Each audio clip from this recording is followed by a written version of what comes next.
وزي السلامتنا كاب ساتلايت تلفزيون اريسات يبصحكم كرة سمعتنا نساعة تدالة وزينا سعيب وقربي زينا زغرب لكم محمد اسماعيل حسنا مكتال مجملات فارس زينا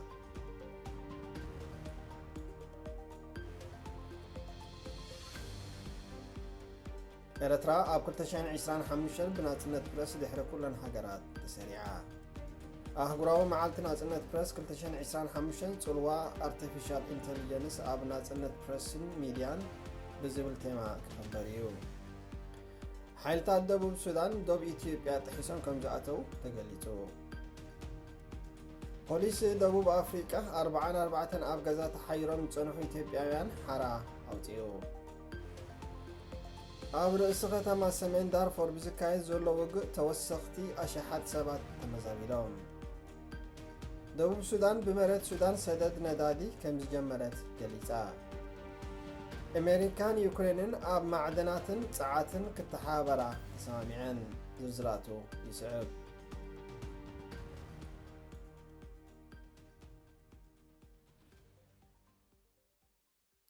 إرترا أب كل تشان عسران حمشن بنازنة برس دحر كلن حجرات تسريعة زرزرو وكيل أريسات إرترا بكل تشحن إسران حمشين بنازنة برس دحر كلن هاجرات تسريعة أباريس مدبرو أهجراوي تقال غازيت أنيتات بزيدو بمخنيات سلسة كمبوت تذكير زوعل أهجراوي معلتنات أب برس أب زرقحون أي كل تشحن إسران حمشين عمتاوي زبزب هاجرات نيرترا أب دحريت كم سرعة ريديرنا حبيرا تشاينان سمين كوريان مبل 278 279 ترتا بمحاز بنازنة برس نيرترا 5 بلزا تيزبزب طايسو كاب كل تشحن حدن أتحزان أي بحت غازيتات بمعصاو عصرتات غازيتنياتات أسيرا كساب زوان زيد هايون بمتفات فلت إيرترا نيزا حلف 24 عامتات بينات برسن مستنزت حتى سلسة هاجرات الناتو دادرتيا حليفاتهم أب إيرترا بزيكاتن بمنغست زوننا 12 ገጽ ዘለዋ ጋዜጣ ሓዳስ ኤርትራ ሓንቲ መደበር ራድዮ ድምፂ ሓፋሽ ኤርትራን ሓንቲ ሬድዮ ኤኤምን ሓንቲ ድማ መደበር ቴሌቪዥንን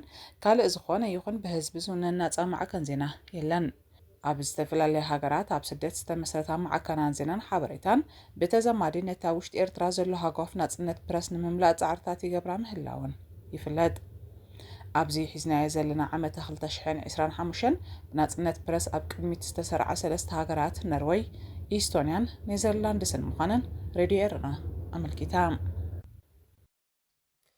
أهجراو معلتي ناتنا برس كل تشان عسران حمشن تلوا artificial intelligence أب ناتنا برسن ميدان بزبل تيما كخبريو زرزرو وكيل أريسات أهجراوي معلتي ناتنا برس كل تشان عسران حمشن تلوا artificial intelligence أب ناتنا برسن ميدان بزبل تيما كخبريو لوم زبن زخبر أهجراوي معلتي ناتنا برس أبزات تبع حداس عالم كين كاتب مغرب أب تحت زبلار استي تلوا artificial intelligence أب ناتنا برسن ميدان بزبل تيما صباح قدام سلسته جنبوت كخبر مخانو يونسكو أفريطو نايز عمت زي أهجراوي زخري أبزن عبي زخيد زلو تلوا artificial intelligence مالت سب سرح بالحي أب غازيت أنينات مفرايزينا ناتنا ميدان زتوكورا كم زخون يونسكو ملكيتو أزي بحفشاوي بايتو حبرات هاجرات عبتيس عن 3 عامتاوي كخبر استوسنا أهجراو معلتي أبي مل العالم زركبو منقستات ناتنت برس نمحلاو نزلهم حلفنت كم مزخاخر خوينو سجل كليو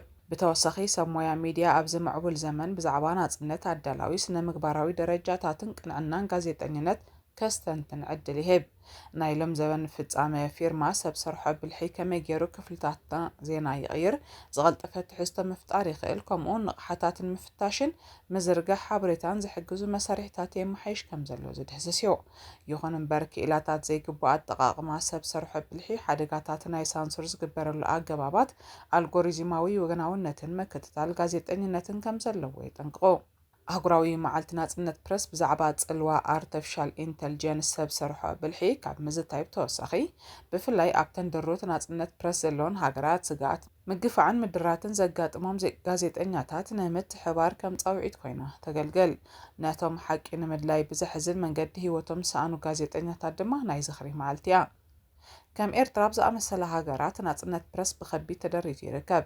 أهجراويان تقصصرتي مرخبة بزهان إيرترا نصع مرخبة بزهان زي بلان بزي فرديك أتصالي مسار غازيتنياتات زرع إعلان هاجر بمخان مستن ناتنت برس بمعفان أب قدمي تسرع هاجرات يمدبوا ማሕበራት ናጽነት ፕረስ ኣብ ኤርትራ ንጋዜጠኛታት መሰረታዊ ናጽነት ከም ዘይሕለወሎም ብምጉላሕ ኣብቲ ሃገር ናጽነት ፕረስ ክህሉ ምጉስጓስ ኣገዳሲ ምዃኑ ብቐጻሊ የዘኻኽራ። ዝሓለፈ ዓመት ኣብ ሳንቲያጎ ቺሊ ኣብ ዝተጸንበለ ኣህጉራዊ በዓል ናጽነት ፕረስ ንኤርትራ ወኪላ ኣደ እምበር ሳተላይት ቴሌቭዥን ኤሪሳት ዶክተር ሳባ ተስፋ ዮሃንስ ተኻፊላ ምንባራ ይዝከር። ኣብቲ ኣጋጣሚ ዶክተር ሳባ ንዳዊት ኢሳቅ ሓዊስካ ነቶም ን23 ዓመታት መመላእታን ሓቅን ፍትሕን ደው ስለ ዝበሉ ጥራይ ኣብ ትሕቲ ማሕዩር ስርዓት ኤርትራ ዘለዉ ጋዜጠኛታት ኤርትራ ንምፍታሕ ዓለም ብምትሕብባር ደው ክትብል ኣስማቶም ክትፅውዕን ንውዕለቶም ኣፍልጦ ክትህብን ፃውዒት ጌራ ነይራ። ሓይልታት ደቡብ ሱዳን ዶብ ኢትዮጵያ ጥሒሶም ከም ዝኣተው ተገሊጹ። ዝርዝሩ ወኪል ሪሳት። ሓይልታት ደቡብ ሱዳን ዶብ ኢትዮጵያ ጥሒሶም ከም ዝኣተው ተገሊጹ። ሓይልታት ደቡብ ሱዳን ዶብ ኢትዮጵያ ጥሒሶም ብምእታው ኣብ ክልል ጋምቤላ ንኣውራጃ ላሬ ከም ዝተቆጻጸሩ ቴሌቭዥን ኢኤምኤስ ኣገልግሎት ሚድያ ኢትዮጵያ ሓቢሩ። ሓይልታት ደቡብ ሱዳን ካብ ዝሓለፈ ርቡዕ 30 ሚያዝያ ኣትሒዞም ኣብ ውሽጢ ዶብ ኢትዮጵያ ክሳብ 30 ኪሎ ሜትር ደፊኦም ብምእታው ኣብ ትሕቲ ምቁጻሮም ኣብ ዘእተዎ ከባቢታት ባንዴራ ኢትዮጵያ ውሪዶም ባንዴራ ደቡብ ሱዳን ከም ዝሰቐሉ ናይ ዓይኒ መሰኻኽር ብምጥቃስ እታ ቴሌቭዥን ኣፍሊጣ። ኣብቲ ኣጋጣሚ ብዝተፈጥረ ግጭት ሓደ ስሙ ዘይተጠቕሰ ኣመሓዳሪ ናይ ሓንቲ ወረዳ ብከቢድ ቆሲሉ ናብ ሆስፒታል ከም ዝተወስደ ተሓቢሩ። ብዓሰርታ ዝቑጸሩ ኣባላት ጸረ ናዕቢ ፖሊስ ክልል ጋምቤላ እውን ቆሲሎም ከም ዘለው እዩ ዝነገር። ኣብቲ ከባቢ ተዋፊሩ ዝነበረ ሓይሊ ፖሊስ መንግስቲ ፌደራል ካብ ደቡብ ሱዳን ብዝመጹ መካናይዝድ ሓይልታት ድሕሪ ዝተፈነወሉ መጥቃዕቲ ንድሕሪት ከም ዝተመለሰ ይግለጽ። ድሕሪ ምስሓብ ሓይልታት ፖሊስ ፌደራል ኣብቲ ከባቢ ወጥሪ ከም ዝዓብየን ዛጊት ኣብቲ ከባቢ ዝተረኸበ ሰራዊት ምክልኻል ሃገር ኢትዮጵያ ከም ዘየለን እቲ ሓበሬታ ነጺሮም። እቶም ነቲ ከባቢ ብቐሊሉ ዝተቆጻጸሩ ሓይልታት ደገፍቲ መራሒ ተቃዋሚ ሰልፊ ሪክ ማቻር ምዃኖም ይእመን። ፌደራላዊ መንግስቲ ኢትዮጵያ ነቲ ወራር ብዝምልከት ክሳብ ሕጂ መግለጺ ኣይሃበን። ኢትዮጵያን ደቡብ ሱዳንን ኣብ ዝሓለፉ ዓመታት ሓያሎ ክልታዊ ስምምዓት ፈሪመን መንባረን ዝዝከር እኳ እንተኾነ ኣብቲ ከባቢ ግን ተደጋጋሚ ስድረ ደባዊ ጸገማት ጸጥታ ከምኡውን ዝምታ ከብቲ ክርአ ጸኒሑ እዩ። ፖሊስ ደቡብ ኣፍሪቃ 44 ኣብ ገዛ ተሓይሮም ዝጸንሑ ኢትዮጵያውያን ሓራ ኣውፂኡ። ዝርዝሩ ወኪል ሪሳት። ፖሊስ ደቡብ ኣፍሪቃ 44 ኣብ ገዛ ተሓይሮም ዝጸንሑ ኢትዮጵያውያን ሓራ ኣውፂኡ። ኣብ ደቡብ ኣፍሪቃ ከተማ ጆሃንስበርግ ትማሊ ሓደ ግንቦት 44 ኢትዮጵያውያን ብዘይ ፍቓዶም ኣብ ሓደ መንበሪ ገዛ ተዓጽዮም ከም ዝረኸበ ፖሊስ ከተማ ምግላጹ ቢቢሲ ሓቢሩ። ኣፈኛ ፖሊስ እቲ ከባቢ ማቪላ ማሳንዶ ንማዕከናት ዜና ብዝሃቦ መግለጺ እቶም ዘይሕጋውያን ስደተኛታት ምዃኖም ዝእመነሎም ኢትዮጵያውያን ኣባላት ፖሊስ ኣብቲ ከባቢ ፍተሻ ኣብ ዘካይድሉ ዝነበሩ እዋን ድምፂ ፓትሮል ድሕሪ ምስምዖም ኣውያት ስለ ዘስምዑ ፖሊስ ካብቲ ብዘይ ፍቓዶም ተዓጽዮምሉ ዝነበሩ ገዛ ከውጾም ከም ዝኸኣለ ገሊጹ። ካብቶም ዘይሕጋውያን ኢትዮጵያውያን ስደተኛታት እቶም 27 ኣባጽሕ እቶም ዝተረፉ 17 ድማ ትሕቲ ዕድመ ምዃኖም ፖሊስ እቲ ከባቢ ሓቢሩ። ካብኣቶም ዋላ ሓደ እንግሊዝኛ ወይ ናይቲ ከባቢ ቋንቋታት ዝዛረብ ስለ ዘይነበረ ብኸመይ ከም ዝመጹን ንኽንደይ ግዜ ከም ዝተታሕዙን ንምፍላጥ ኣጸጋሚ ምንባሩ ድማ ጠቒሱ። ማሳንዶ ፖሊስ ቅድሚ ምምጽኡ ወናኒ እቲ ገዛን ነቶም ስደተኛታትን ኣብ ቀይዲ ከም ዘእተውዎም ዝጥርጠሩ ሰባትን ከም ዝሃደሙ ኣመልኪቱ። ካብ ሽዑ ጀሚሮም ሰብ መዚ ምስ ተርጎምቲ ብምትሕብባር ተወሳኺ ሓበሬታ ንምእካብ ይሰርሑ ከም ዘለዉ ኣፍሊጡ። ቅድሚ ሕጂ ዝተዘርግሑ ጸብጻባት ከም ዘመልክትዎ ብዙሓት ኢትዮጵያውያን ዝሓሸ ናብራ ንምድላይ ብዘይሕጋዊ መንገዲ ንሃገራት ምብራቕን ደቡባውን ኣፍሪቃ ሰጊሮም ናብ ደቡብ ኣፍሪቃ ይኣትዉ። ኣብ መንገዶም ከዓ ብኣሰጋገርቲ ሰባት ዝተፈላለየ ዓይነት ገሰት ዓመፅን ቀታሊ ኩነታትን የጋጥሞም። ንኣሰጋገርቲ ብዙሕ ገንዘብ ከም ዝኸፍልውን ይንገር። ቅድሚ ሕጂ ኣብ ሞዛምቢክ ብውሕዱ 64 ኢትዮጵያውያን ስደተኛታት ኣብ ናይ ጽዕነት መኪና ኣየር ብዘይረኽብሉ ኩነታት እናተጓዓዙ ከለዉ እዮም ሞይቶም ተረኺቦም። ብተመሳሳሊ 30 ሬሳታት ናይቶም ናብ ደቡብ ኣፍሪቃ ዝጓዓዙ ዝነበሩ ኢትዮጵያውያን እውን ኣብ ጃምላዊ መቓብር ተረኺቡ እዩ። ኣብ ወርሒ ጥሪ 2025 ድማ ፖሊስ ደቡብ ኣፍሪቃ ኣብ ጆሃንስበርግ ኣብ ሓደ ገዛ ኢትዮጵያውያን ምዃኖም ዝእመነሎም 26 ሰባት ከም ዝረኸበ ይፍለጥ። ካብቶም ኣብ ውሽጢ እቲ ገዛ ዝተረኸቡ ስደተኛታት 15 ዕርቃኖም ወፂኦም ዝነበሩ ኮይኖም እቶም ዝተረፉ 11 ኣብ ጥቓ እቲ ገዛ ዝተረኸቡ ድማ ኣካላዊ ማህሰይቲ ወሪድዎም ምንባሩ ፖሊስ ኣብቲ እዋን ገሊጹ ነይሩ። ኣብ ርእሲ ከተማ ሰሜን ዳርፎር ብዝካየድ ዘሎ ውግእ ተወሰኽቲ ኣሽሓት ሰባት ተመዛቢሎም። ዝርዝሩ ወኪል ሪሳት። ኣብ ርእሰ ከተማ ሰሜን ዳርፉር ብዝካየድ ዘሎ ውግእ ተወሰኽቲ ኣሽሓት ሰባት ተመዛቢሎም ኣብታ ኣብ ግዝኣት ሰሜን ዳርፉር ናይ መወዳእታ ዕርዲ ሰራዊት ሱዳን ዝኾነት ከተማ ኤልፋሻር ኣብ ዝሓለፈ መዓልታት ከም ሓድሽ ብዝተኻየደ ሓያል ውግእ ብሓደ ግንቦት ብዝቐጸለ ጽዑጽዕ ኩናትን ልዕሊ 1,000 ተወሰኽቲ ስድራ ቤታት ከም ዝተመዛበላ ሱዳን ትሪቡን ሓቢሩ።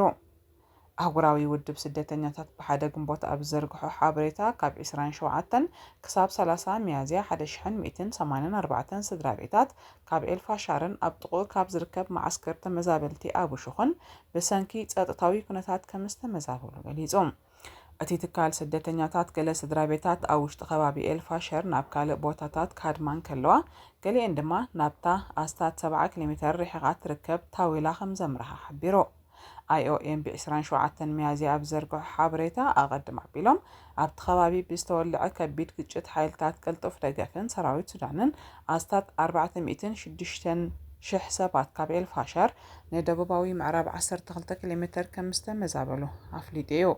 ድሕሪ 3 መዓልታት ከቢድ ውግእ ብ14 ሚያዝያ ሓይልታት ቅልጡፍ ደገፍ ነቲ ዝዓበየ መስመር ዘምዘም ድሕሪ ምቁፅጻሮም ኣብ ልዕሊ ከተማ ኤልፋሻር ዝነበረ ክበባ ክጸብብ ብምኽኣሉ እቶም 81,000 ስድራ ቤታት 406,000 ሰባት ካብቲ ማዓስከር ክሃድሙ ተገዲዶም ኣለዉ። ላዕለዋይ ኮሚሽነር ሰብኣዊ መሰላት ሕቡራት ሃገራት ቮልከር ቱርክ ብሓደ ግንቦት ኣብ ዝሃቦ መግለጺ ኣብ ዝሓለፈ 3 ሳምንታት ኣብ ሰሜን ዳርፉር ብዝካየድ ዘሎ ግጭት ብዙሕ ዝሞቱ ሲቪላት 542 ከም ዝበጽሐ ገሊጹ። ደቡብ ሱዳን ብመሬት ሱዳን ሰደድ ነዳዲ ከም ዝጀመረት ገሊጻ።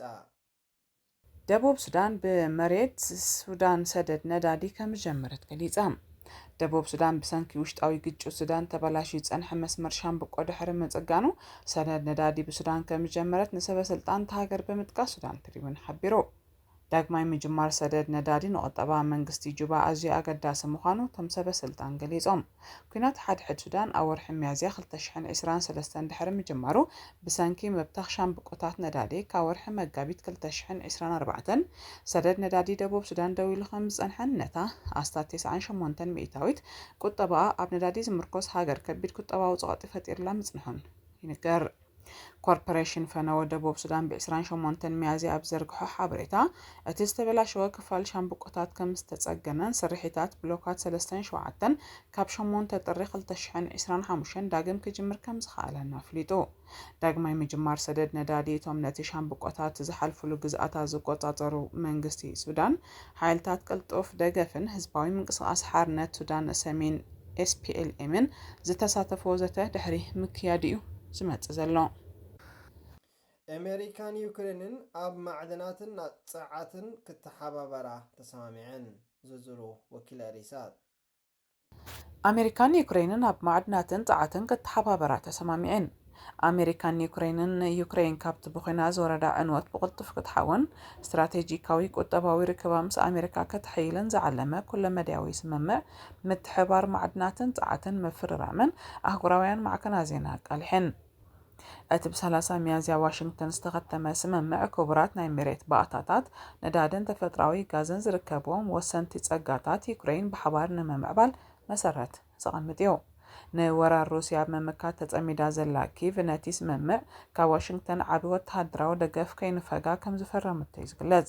ብመሰረት እቲ ስምምዕ ሓድሽ ዝተመስረተ ማዕከን ወፍሪ ዳግመ ህንጸት ኣሜሪካን ዩክሬንን ንፕሮጀክታት ዳሃሳስን መፍራይን ክቆጻጸርን ከሎ መኽሰብ ድማ ኣብ መንጎ ክልቲአን ሃገራት ብማዕረ ክካፈል እዩ። ይኹን እምበር ኣብተን ቀዳሞት 10 ዓመታት ብጽሒት ዩክሬን ሙሉእ ብምሉእ ዳግማዊ ወፍሪ ብምግባር ንጻዕርታት ዳግመ ህንጸት ንምድጋፍ ትሕተ ቅርጺ ዘመናዊ ንምግባርን ጽላት ጸዓታ ንምሕዳስን ዝውዕል ምዃኑ እዩ ተገሊጹ ዘሎ። ፕሬዚደንት ዘለንስኪ ካልኦት ሰበስልጣን ሃገርን ነቲ ስምምዕ ብሓጎስ ብምቕባል ንልኡላውነት ዩክሬን ዘኽብርን ነዊሕ ዝጸንሕ ቁጠባዊ ጸዓት ዘዕብን ሚዛናዊ ሽርክነት ምዃኑ ገሊጾም ኣለዉ። ኣሜሪካ ብመንገዲ ኣህጉራዊ ኮርፖሬሽን ፋይናንስ ልምዓታዊ ምወላ ክኢላዊ ዓቕሚ ሰብን ወተሃደራዊ ደገፍን ክትህብ እያ። እቲ ስምምዕ ንኢንዱስትሪታት ቴክኖሎጂ ጸዓትን ምክልኻልን ኣገደስቲ ዝኾኑ ስትራቴጂካዊ ማዕድናት ከም ሊትየም ታይታኒየምን ዩራኒየምን ዘጠቃለለ ኮይኑ ንዘመናዊ ቁጠባታት አገደስቲ ተባሂሎም ዝሕሰቡ ጸጋታት ዝሽፍን እዩ። ሰበስልጣን ዩክሬን እቲ ሃገር ምስ ሩስያ ኣብ እትገብሮ ኩናት ኣብ ወተሃደራዊ ደገፍ ምዕራባውያን ብቐጻሊ ጽግዕተኛ ኮይና እኳ እንተላ እቲ ውዕል ብዘይ ቅድመ ኩነት ብናጽነት ከም ዝተዛዘመ ኣረጋጊጾም። ፕረዚደንት ሩስያ ነበር ዲሚትሪ ሜድቬዴቭ በቲ ስምምዕ ምዕራባውያን ንሃብቲ ዩክሬን ክምዝምዛ ምዃነን እኳ እንተነቐፎ ክሬምሊን ግን ዛጊት ወግዓዊ መልሲ ኣይሃበን። كبرات سمعتنا نلوم استداروا الزينة أبي تزازيم الله مسترف مدباتنا نحدكم كساب زمت السلام وتطعمنا خلنا سلام.